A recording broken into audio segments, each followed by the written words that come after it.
നമുക്കിന്ന് IELTS കുറിച്ചിട്ട് പഠിക്കാം. എന്താണ് IELTS, എന്തൊക്കെയാണ് അതിനെക്കുറിച്ചിട്ടുള്ള ഡീറ്റെയിൽസും കാര്യങ്ങളും ഒക്കെ നമുക്ക് നോക്കാം. അപ്പോൾ ആദ്യം നമുക്ക് നോക്കേണ്ട കാര്യം എന്താണ്, IELTS എന്താണെന്നുള്ളതാണ്. IELTS എന്ന് പറയുന്നത് പുറത്ത് പഠിക്കാൻ വേണ്ടി പോകാനും പിന്നെ പുറത്ത് ജോലിക്ക് പോകാനും ഒക്കെ വേണ്ടിയിട്ട് യൂസ് ചെയ്യുന്ന ഒരു ടെസ്റ്റിംഗ് മെത്തേഡാണ് IELTS എന്ന് പറയുന്നത്. അപ്പോൾ ഇംഗ്ലീഷ് റിക്വയർമെൻറ്റ്, ഇപ്പോൾ IELTS എന്ന് പറയുന്ന ഒരു ഇംഗ്ലീഷ് റിക്വയർമെൻ്റ് ആണ്. ഇപ്പോൾ നമുക്ക് പുറത്ത് പഠിക്കാൻ പോകണമെന്നുണ്ടെങ്കിൽ അവിടുത്തെ യൂണിവേഴ്സിറ്റി അല്ലെങ്കിൽ അവിടുത്തെ ഒരു നിർബന്ധമാണ് നമുക്ക് ലാംഗ്വേജ് പ്രോപ്പറായിട്ടുണ്ട് എന്നുള്ളത്. അപ്പോൾ അതിന് വേണ്ടിയിട്ട് ടെസ്റ്റ് ചെയ്യുന്ന ഒരു സാധനമാണ് IELTS എന്ന് പറയുന്നത്. അപ്പോൾ IELTSൽ തന്നെ നമുക്ക് രണ്ടെണ്ണം ഉണ്ട്. ആദ്യത്തേതെന്ന് പറയുന്നത് ജനറൽ എന്ന് പറയുന്നത് IELTS ജനറൽ. ഇത് യൂസ് ചെയ്യുന്നത് പുറത്ത് പഠിക്കാൻ പോകുന്ന ആൾക്കാരല്ല, ഇത് വർക്ക് ചെയ്യാൻ പോകുന്ന ആൾക്കാർക്ക് വേണ്ടിയിട്ടാണ് ജനറൽ എന്ന് പറയുന്ന IELTS യൂസ് ചെയ്യുന്നത്. പഠിക്കാൻ വേണ്ടി പോകുന്ന ആൾക്കാർ യൂസ് ചെയ്യുന്നതാണ് IELTS അക്കാഡമിക് എന്ന് പറയുന്നത്. അപ്പോൾ പലരും എൻ്റെ അടുത്ത് ചോദിക്കാറുണ്ട്, ഇതിലേതാണ് ഏറ്റവും കൂടുതൽ ഏറ്റവും ടഫായിട്ടുള്ളത് ഏതാണ് എന്നുള്ളത്. അപ്പോൾ IELTSലെ അക്കാഡമിക് എന്ന് പറയുന്നതാണ് ജനറലിനെക്കാട്ടിലും കമ്പയർ ചെയ്യുമ്പോൾ കുറച്ചും കൂടെ പാടായിട്ടുള്ളത്. അപ്പോൾ ഇതാണ് മെയിൻ. ആദ്യം IELTSൻ്റെ എന്താണെന്നുള്ള സംഭവം. ഇനി ആർക്കാണ് ഇത് എടുക്കാൻ പറ്റുന്നത്, ആർക്ക് ഇത് നമുക്ക് എടുക്കാൻ പറ്റും. അപ്പോൾ മെയിനായി നമ്മൾ നോക്കുമ്പോൾ ആർക്ക് വേണമെങ്കിലും എടുക്കാം. പുറത്ത് പഠിക്കാൻ പോകുന്ന ആർക്ക് വേണമെങ്കിലും IELTS എടുക്കാൻ പറ്റും. പിന്നെ ജോലിക്ക് വേണ്ടി പോകുന്ന ആൾക്കാർക്കും IELTS നിർബന്ധമായിട്ടും എടുക്കേണ്ട ഒരു സംഭവമാണ്. ബാക്കിയുള്ള ലാംഗ്വേജ് ടെസ്റ്റുകളെക്കാട്ടിലും IELTS ഏറ്റവും കൂടുതൽ യൂണിവേഴ്സിറ്റീസും കൺട്രീസും അക്സെപ്റ്റ് ചെയ്യുന്ന ഒരു ടെസ്റ്റാണ്. IELTSൻ്റെ വാലിഡിറ്റി എത്ര വർഷമാണ്? 2 വർഷമാണ് IELTSൻ്റെ വാലിഡിറ്റി ഉള്ളത്. ഒരു ടെസ്റ്റിൻ്റെ റിസൾട്ടിന് 2 വർഷം കഴിഞ്ഞതിന് ശേഷം വീണ്ടും നമുക്ക് പുറത്തു പോകാനും വേണ്ടിയിട്ട് വീണ്ടും എടുക്കേണ്ടി വരും. അടുത്തതെന്ന് പറയുന്നത് നമുക്ക് എന്താണ്, എക്സാമിൻ്റെ ബുക്കിങ്ങിനെ കുറിച്ചിട്ടാണ്. പല ആൾക്കാരും പല സ്റ്റുഡൻസും എൻ്റെ അടുത്ത് ചോദിക്കാറുണ്ട്, എങ്ങനെയാണ് IELTSൻ്റെ ബുക്കിംഗ് ചെയ്യുന്നത്. അത് ഒരുപാട് പേരും ഡൗട്ടുള്ളൊരു കാര്യമാണ്. അപ്പം അത് വളരെ എളുപ്പമുള്ള കാര്യമാണ്. IELTSൻ്റെ IDP എന്ന് പറയുന്ന വെബ്സൈറ്റ് ഉണ്ട്. IDP ആണ് IELTS ഇവിടെ ഇന്ത്യയിൽ കണ്ടക്ട് ചെയ്യുന്നത്. നേരത്തെ ബ്രിട്ടീഷ് കൗൺസിൽ എന്ന് പറയുന്ന പ്ലെയർ ഉണ്ടായിരുന്നു, പക്ഷേ ഇപ്പോൾ IDP മാത്രമാണ് ഇന്ത്യയിൽ ഇത് കണ്ടക്ട് ചെയ്യുന്നത്. അപ്പോൾ IDPയുടെ സൈറ്റിൽ പോയി കഴിഞ്ഞാൽ നമ്മൾ വളരെ എളുപ്പത്തിൽ നമുക്ക് നോക്കിക്കഴിഞ്ഞാൽ ഗൂഗിളിൽ ചെല്ലുക, ബുക്ക് IELTS എന്ന് പറഞ്ഞ് ടൈപ്പ് ചെയ്യുക. അപ്പോൾ ആദ്യം വരുന്നത് തന്നെയാണ് IDP എന്ന് പറയുന്ന വെബ്സൈറ്റാണ്. അവിടെ ചെന്നതിന് ശേഷം അവിടെ ഒരുപാട് പ്രോസസ്സുണ്ട്. നമുക്ക് ഏതാണ് എടുക്കേണ്ടത്, ജനറൽ ആണോ അതോ അക്കാഡമിക് ആണോ, പിന്നെ ഏത് ടെസ്റ്റ് ടൈപ്പാണ്, സിറ്റി ഏതാണ്, ഇതൊക്കെ നോക്കിക്കഴിഞ്ഞ് കഴിഞ്ഞാൽ നമുക്ക് അവൈലബിൾ ആയിട്ടുള്ള ഡേറ്റ്സ് നമുക്ക് ആ സൈറ്റിൽ കാണാൻ പറ്റും. നമ്മുടെ ന്യൂ ഹേവൻ അക്കാഡമിയുടെ വെബ്സൈറ്റിൽ അവൈലബിൾ ആയിട്ടുള്ള ഡേറ്റ്സും കാര്യങ്ങളും നമ്മൾ വെബ്സൈറ്റിൽ അപ്ഡേറ്റ് ചെയ്തിട്ടുണ്ട്. നിങ്ങൾക്ക് വേണമെങ്കിൽ ചെക്ക് ചെയ്ത് നോക്കാം. പിന്നെ ബുക്ക് ചെയ്യാൻ വേണ്ടിയിട്ട് നിങ്ങൾക്ക് ബുദ്ധിമുട്ടാണ്, നിങ്ങൾക്ക് കൺഫ്യൂഷൻ ഉണ്ടെങ്കിൽ അതിൻ്റെ ഗൈഡൻസും കാര്യങ്ങളുമൊക്കെ നമ്മൾ ഫ്രീ ആയിട്ട് തന്നെ ചെയ്ത് കൊടുക്കുന്നതാണ്. അപ്പോൾ അങ്ങനെ ആർക്കെങ്കിലും താല്പര്യമുണ്ടെങ്കിൽ നമ്മളെ കോൺടാക്ട് ചെയ്യാം. പിന്നെ അടുത്തതെന്ന് പറയുന്നത് ഇതിൻ്റെ മോഡ്യൂൾസിനെ കുറിച്ചിട്ടാണ്. IELTSൻ്റെ മോഡ്യൂൾസിനെ കുറിച്ചിട്ട് 4 മോഡ്യൂൾസാണ് ഉള്ളത്. ആദ്യത്തേതെന്ന് പറയുന്നത് ലിസണിങ് ആണ്. ഇപ്പം നമ്മളൊരു വേറൊരു ഫോറിൻ നേഷനിൽ പോയി കഴിഞ്ഞാൽ ആദ്യം വേണ്ട കാര്യം എന്താണ്, അവർ പറയുന്നത് നമുക്ക് മനസ്സിലാവണം. എന്ത് കാര്യമാണെങ്കിലും അവർ പറയുന്നത് നമുക്ക് മനസ്സിലായാൽ മാത്രമേ നമുക്ക് റെസ്പോണ്ട് ചെയ്യാൻ പറ്റുള്ളൂ. അതിന് വേണ്ടിയിട്ടാണ് ലിസണിങ് എന്ന് പറയുന്ന മോഡ്യൂൾ ഉള്ളത്. അപ്പോൾ അവിടെ പുറത്തുള്ള ലാംഗ്വേജിൻ്റെ പുറത്തുള്ള ആൾക്കാർ പറയുന്നത് കൃത്യമായിട്ടും നമ്മൾ കോംപ്രിഹെൻഡ് ചെയ്യാൻ പറ്റണം. അതിന് വേണ്ടിയിട്ടാണ് ആ ലിസണിങ് എന്ന് പറയുന്ന മോഡ്യൂൾ ടെസ്റ്റ് ചെയ്യുന്നത്. ഇത് ഒരു 40 മിനിറ്റാണ് ഉണ്ടായിരിക്കുന്നത്. 30 മിനിറ്റ് നീണ്ട ഓഡിയോ, പ്രീ റെക്കോർഡഡ് ആയിട്ടുള്ള ഓഡിയോ ആയിരിക്കും ഈ ലിസണിങ്ങിൻ്റെ മോഡ്യൂളിൽ പറയുന്നത്. അപ്പോൾ ഇത് കൺട്രോൾ ചെയ്യുന്നത് എക്സാമിൻ ചെയ്യുന്ന എക്സാമിനർ ആയിരിക്കും, അവരായിരിക്കും, അല്ലാതെ നമുക്ക് കൺട്രോൾ ഇല്ല. ഇത് ഒരു പ്രാവശ്യം മാത്രമേ കേൾപ്പിക്കത്തുള്ളൂ, റിപ്പീറ്റ് ചെയ്ത് കേൾപ്പിക്കില്ല.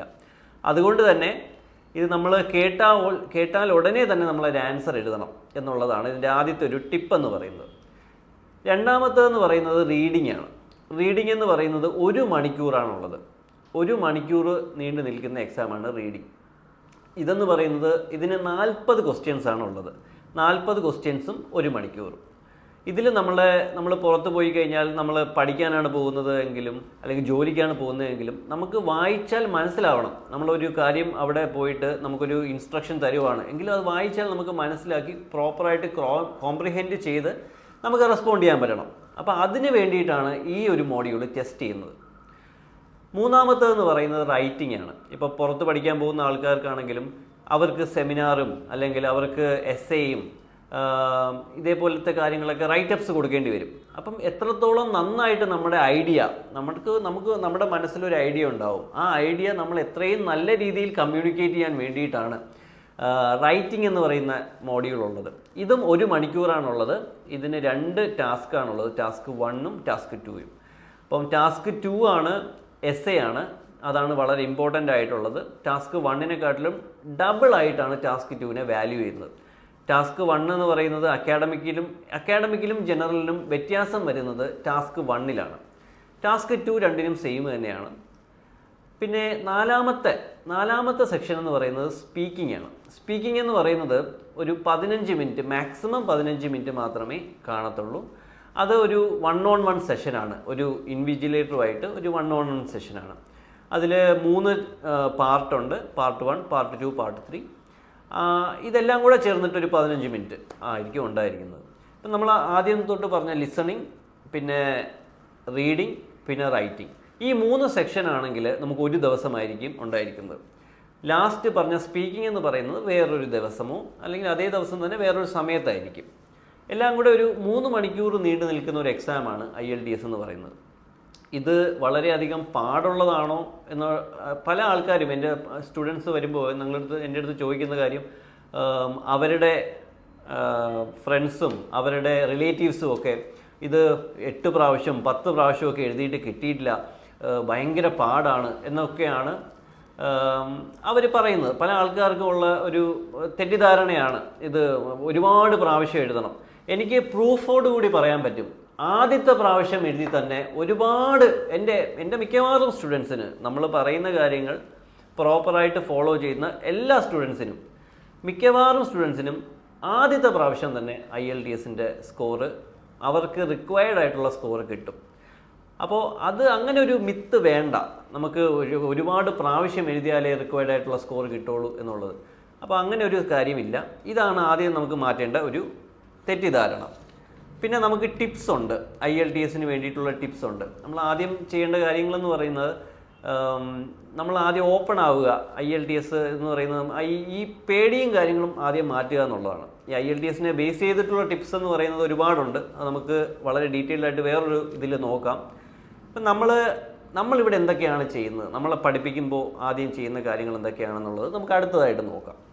അപ്പോൾ അതിൽ മെയിനായി ഇപ്പോൾ ഞാനൊരു സ്റ്റുഡൻറ്റിൻ്റെ അടുത്ത് വരുമ്പോൾ, നമ്മുടെ ക്ലാസ് സ്റ്റാർട്ട് ചെയ്യുമ്പോൾ നമ്മൾ ആദ്യം പറയുന്ന കാര്യം, ഫസ്റ്റ് തെറ്റ് വരുത്താൻ ശ്രമിക്കുക എന്നുള്ളതാണ്. അപ്പം പല ആൾക്കാരും കേൾക്കുമ്പോൾ അവർക്ക് ഒരു ഞെട്ടൽ വരും, തെറ്റ് വരുത്താൻ ശ്രമിക്കുക എന്ന് പറയുമ്പോൾ. അപ്പോൾ നമ്മൾ സ്കൂൾ തൊട്ട് കോളേജിലുമൊക്കെ നമ്മൾ ഒരു മിസ്റ്റേക്ക് വരുത്തുമ്പോൾ അതൊരു പ്രശ്നമാണ്, അങ്ങനെ ചെയ്യാൻ പാടില്ല എന്ന് ട്രെയിൻ ചെയ്ത് വന്നിട്ടുള്ള ആൾക്കാരാണ് നമ്മളെല്ലാവരും. അപ്പോൾ അതിൻ്റെ ഒരു ഡ്രോബാക്ക് എന്ന് പറയുന്നത്, വി ഈവൻ ട്രൈ, നമ്മൾ ഒരു പ്രാവശ്യം ട്രൈ ചെയ്യാൻ വേണ്ടി പോലും നമ്മൾ മടിക്കും. തെറ്റുമോ എന്നുള്ള പേടിയുണ്ട്. അപ്പോൾ അതാണ് ഏറ്റവും വലിയൊരു പ്രോബ്ലം ഞാൻ കാണുന്നത് എൻ്റെ സ്റ്റുഡൻസിൽ നിന്നും. അങ്ങനെ പല ആൾക്കാർ നമ്മൾ എൻക്വയറി വരുമ്പോഴും അവർ ഒരു പ്രാവശ്യം ട്രൈ ചെയ്യാൻ വേണ്ടി പോലും പേടിയാണ്, തെറ്റുമോ എന്നുള്ള പേടി. അപ്പം ആദ്യമേ നമ്മൾ ആ ഒരു പേടിയാണ് മാറ്റുന്നത്. തെറ്റിക്കോട്ടെ, എത്ര പ്രാവശ്യം വേണമെങ്കിലും തെറ്റിക്കോട്ടെ, തെറ്റിയാൽ മാത്രമേ നമുക്ക് ശരിയാക്കാൻ പറ്റുള്ളൂ. തെറ്റിക്കഴിഞ്ഞാൽ നമുക്ക് അതിൻ്റെ പ്രശ്നം എന്താണെന്ന് മനസ്സിലാകും, അത് ശരിയാക്കി നമുക്ക് മുന്നോട്ട് പോകാൻ പറ്റും. അപ്പോൾ ഞാൻ എപ്പോഴും സ്റ്റുഡൻസിൻ്റെ അടുത്ത് പറയുന്നത്, നിങ്ങൾ ആദ്യം ചെയ്യേണ്ടത് ട്രൈ ചെയ്യുക.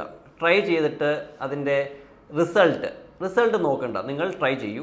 റിസൾട്ട് പോസിറ്റീവാണ്, ശരിയായി, നല്ല കാര്യം. തെറ്റിപ്പോയി, വളരെ നല്ല കാര്യം.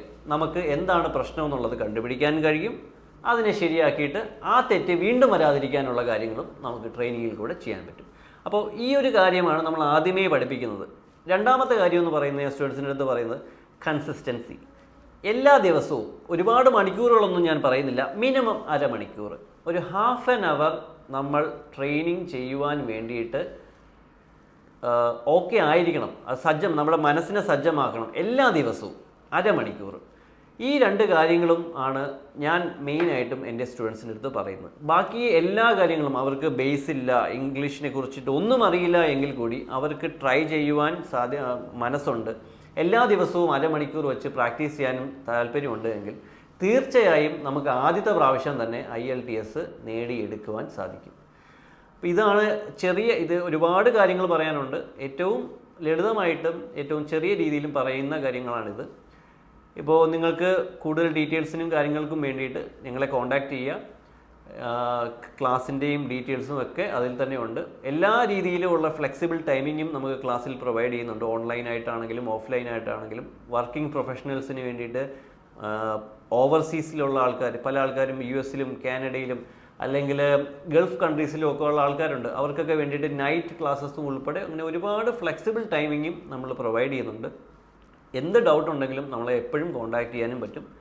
So thank you every one.